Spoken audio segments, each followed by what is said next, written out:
Salut mes très chères Gauloises, Gaulois et gladiateurs. Je salue également les mélomanes de la bonne musique, sans oublier mes compatriotes congolaises et congolais. Chers amis, nous continuons avec notre promotion de notre prochain concert dans la salle ING Arena en Belgique, plus précisément à Bruxelles, le samedi 7 juin 2025. Un concert qui sera un événement inoubliable avec le meilleur artiste, le meilleur chanteur africain, Ferregola Lepadre. Et ben, les billets, ils ont se vendre très bien. Nous évoluons très bien. Félicitations à Batunio Soba Somba déjà billets na bango. Nous tenons ici à féliciter surtout les mélomanes à bonne musique, bah au barana couleur il y a musique. Oyo po na ye musique eza kitoko na matoi na ye artiste ou aza na belle voix ou ayembara bien ana barumba ya bien et ben ayoka musique na ye ba wana vraiment tozo pesa bango mention spéciale parce que grâce à vous l'avenir de la culture congolaise, l'avenir de la culture africaine et vous allez bongo kitoko makasi et puis musique africaine, musique congolaise et vous allez bon pérenniser dans le temps. Donc félicitations à vous et spéciale félicitations à ba Gauloises, ba gladiateurs, ba Gaulois oyo pour na bango ba ebi kosomba bieza tozo longola défi moko poto laksana batu que non Ferregola Lepadre c'est pas n'importe quel artiste, azara même artiste il y a Trump, il y a Likolo en Afrique qui est respecté en Afrique. Donc, Mingaroloba ezate, félicitations à ba Onion Sobazo Somba, ba billet na bango déjà. Donc, nous tenons à rappeler que ba billet ils ont continué côté comment visiter les pages officielles de l'artiste musicien Ferregola Place Boromo na balien. Il y a solo et routine na place Borgo Somba ba billet na bino parce que rendez-vous à ne pas manquer le 7 juin na ING Arena. Eh ben, chers amis, lelo nazo sala vidéo oyo pona ko étayer un peu mambo toloba dans le passé oyo lelo et comme en réalité dans le présent. Pourquoi? Parce que en fait comme en réalité mais comme ko yeba nasikoyo au grand jour, c'est-à-dire tout le monde a remis ko comprendre un peu ko yeba yango. Et ça le fait ça te explique tout que notre artiste Ferregola, Aza artiste à Matalanate, il n'est pas dans le matu vu. Il n'est pas dans ce monde Yawoluka, Kobimisa image Oyozate. Lui, il est plutôt dans le monde de la réalité, quoi. Il est réel. Ce qu'il fait, il est simple. Alaksarabino Gaza artiste Mwaza humble, simple. Aza Muto Alinga Kobimisa image ya Muto Azate. Il est vrai. Sauf vraiment boza boyo kanate na ye en lakso ke yona e boyo kanate sope boyo kana en lakso ke yona e boyo kana so linga ko e ba kya linga ka yo so ko sepela no te mikolo wana au monde pe ke o sepela no te mikolo wana. Donc il est vrai, en gros il est vrai et il reste vrai. Voilà pourquoi j'aime un tel artiste. Nous avons tous suivi sortie médiatique, il y a notre champion à boxe, le vrai champion. Quand on parle, il y a boxe, on parle, il y a boxe, Pena Balou, vrai champion, Martin Bakole. Et bien Martin Bakole a lobby phrase mora mouké, mais phrase wana et ana mingi katinango ou e bombani. Martin Bakole a lobby a un problème na moutouté et surtout pas avec Ferregola. Atalisi Ferregola qui a commis la Ferregola, mais Ferregola tika jamais pour répondre. A évité ce Ferregola a un problème na étonné. Ferregola pas à étonné. Comment on a un problème na Martin Bakole as un musicien même si on a un musicien. Pourquoi faut nous un problème na ye asa moi na mboka ça la fierté ya mboka. Eh ben la vidéo ya moi est circulée. Bisonyo stomoni non Ferregola na Martin Bakole ba sololi n'appelle vidéo. Mais maloba Martin Bakole loba ya binon, il y a un problème na Ferregola te mais fali il peut pande muta sota premier. Bon, biso tout wana Kinshasa, toi, Congolais, tu as langage, on a son sota premier. Na habité sogi la kisi maweli ça, sogi la kisi ni je ne sais pas, des beaux pesango, connotation beau pesango. Mais moi, ce que je comprends, que entre Ferré et Fali, on dirait Fali a forcé la relation mignala. Or, la relation mignole la Ferré, la relation moro naturelle, c'est-à-dire à forcer et yango moro. Eh bien, la relation non forcée est durable et que la relation forcée. Donc, ça dit, ça la relation mauvaiseté. Aujourd'hui, les gens pensent que Fali, lorsqu'il se retrouve dans un endroit, ils ont pour billet, ils ont pour danger. Non. Et là, peut-être parce qu'il y a là qui a qui non, il faut na bossa la tout invité na wana esengeli ezana kuzu. Bino boye bate. Ça se passe en catimini. Bino boye mon ara image montre apparaître mbamo boye bou ana cérémonie moro boye ana eloko mo boye. Mais ebelé et là qui sera qui non. Notre artiste a forcé à la relation. Regardons un peu la vidéo avec Paf Dedi. Bon, mon année, il fallait tu vois, forcer, bah ça, la croisement, Paf Dedi, télé, tapé ça, tambo, tapamba. Ça dit, vous sentez vraiment qu'il y a un forcing dans ce qu'il fait, quoi. La relation, et une fois, à la relation, en gros, allez. Aïsou bombé poitrine relaxa non artiste msou ba en relation té artiste msou bazara danger té. Prenons le cas même de celui qui est mort dernièrement en Côte d'Ivoire, Ahmed Bakayoko, paix à son âme. Yo savez que Ahmed Bakayoko azara boina fali bandakala non. Ahmed Bakayoko banena roé bana ba Koffi Olomide ba Jibem Piana. Ahmed Bakayoko azagi maman na mourir ya ndombolo na ba jibe piana na ba werason. Est-ce que tant ba jibe ba oreni na ba werason na ba Koffi ba oreni fallait zara teme. Qu'est-ce qui a fait qu'il fallait comme boina Bakayoko?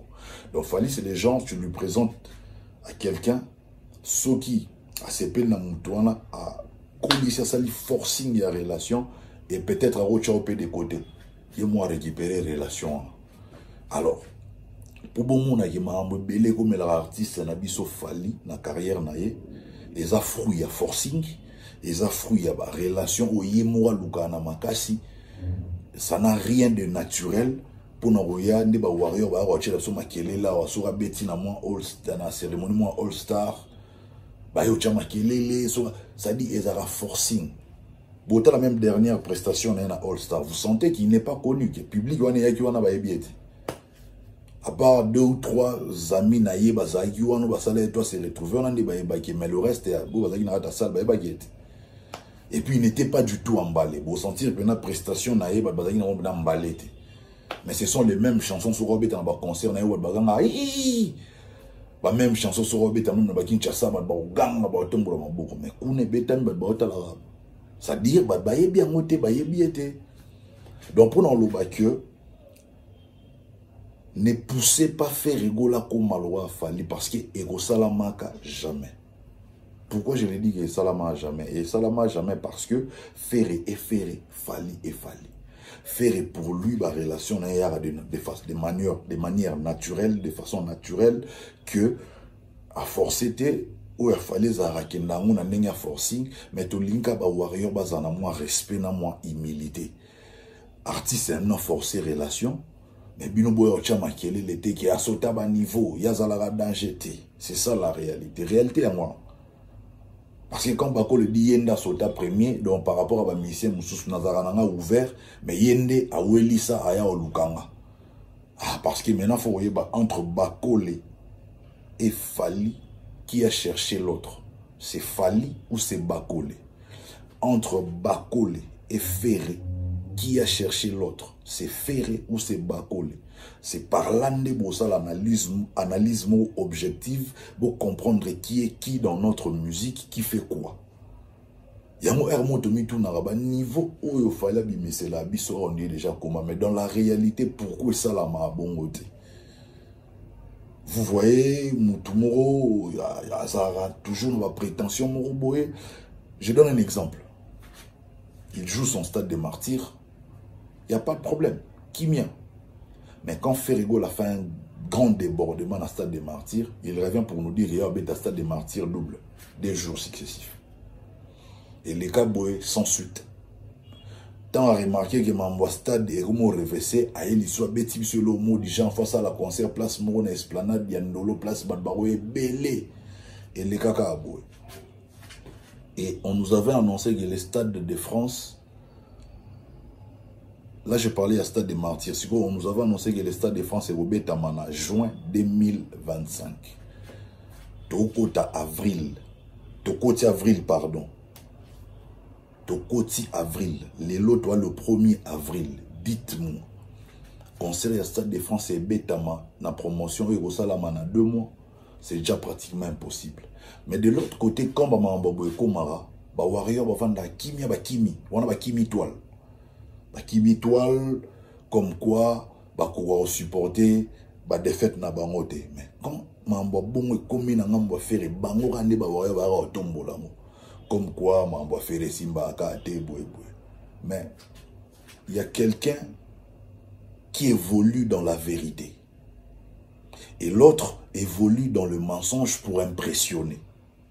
Je ne sais pas si on se comprend.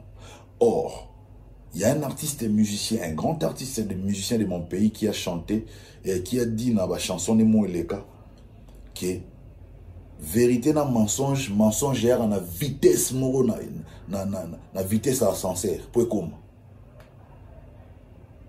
Vérité on mata malembe na escalier ti a ekomaka.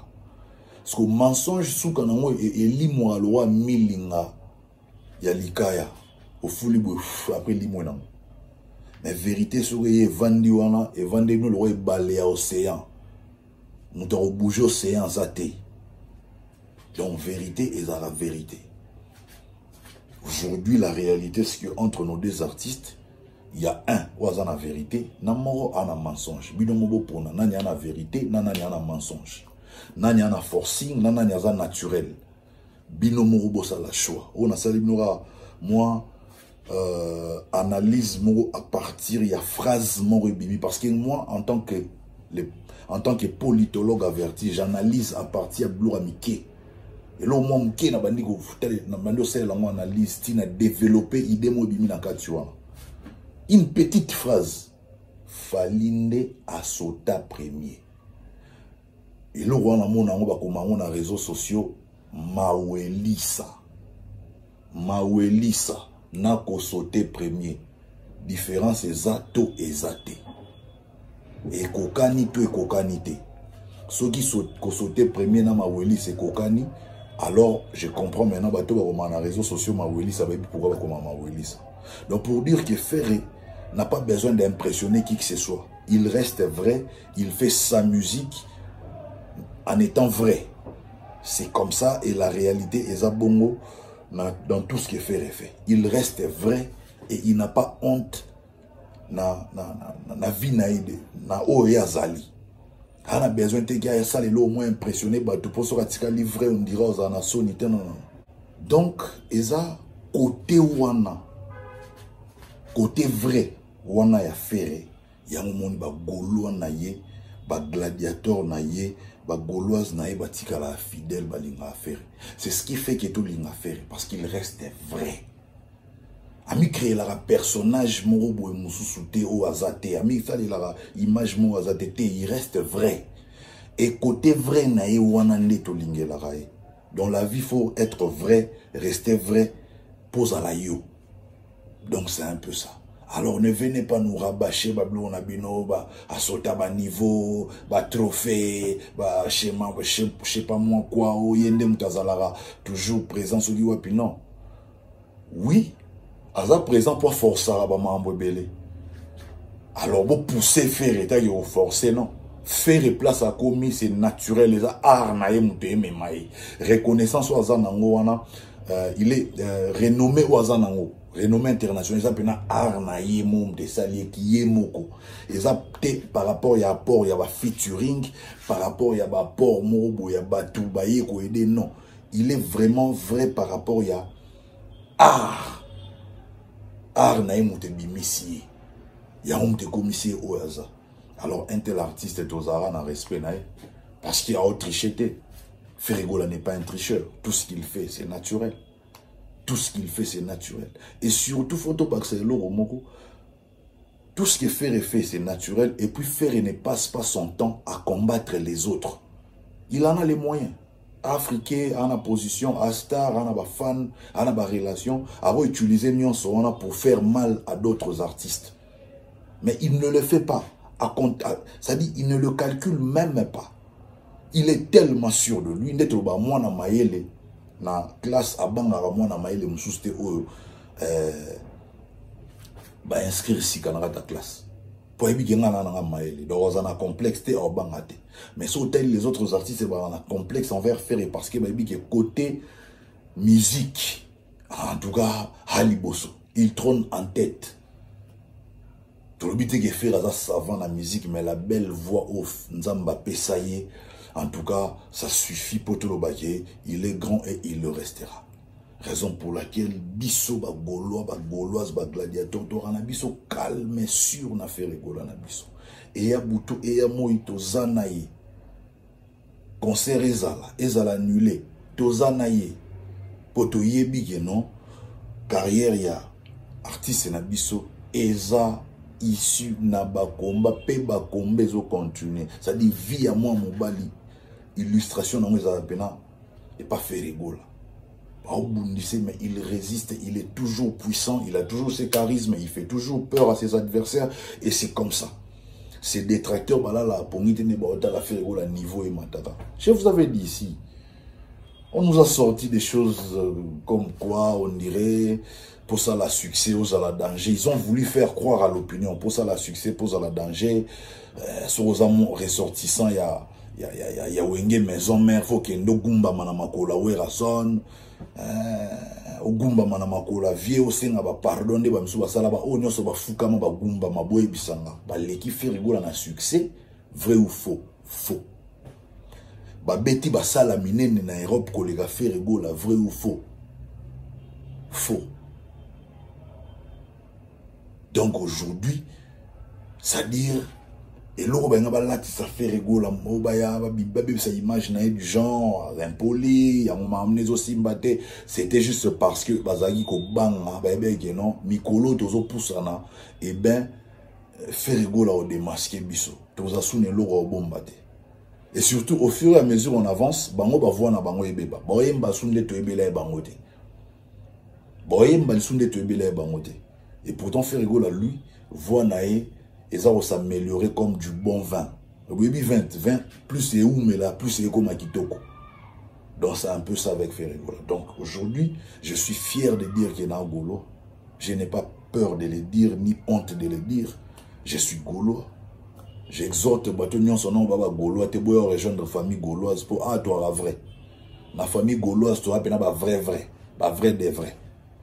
Toza batute auto sa image toza te non toza batute auto diembela na ba relation batu poto se faire grand na opinion non to bima ba grand biso moro to bundara biso moro et ben félicitations na attitude ya faire rigola de na moni solo li n'appelle vidéo na Martin Bakole ça j'ai aimé parce que Martin Bakole a le bien clairement qui a tiqué la faire message à mona faire répondre te je comprends moni c'est sûr Ferre n'avait pas le numéro de Martin Bakole. Donc, le numéro de Martin Bakole, Bima qui n'a un téléphone à faire, il met le numéro normal inconnu.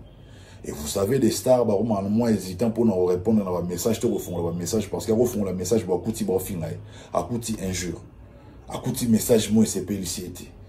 Il y a un moment où on répondra souvent na bateau, ba combo na bango, ba numéro na bango, na ba répertoire, ba téléphone na bango.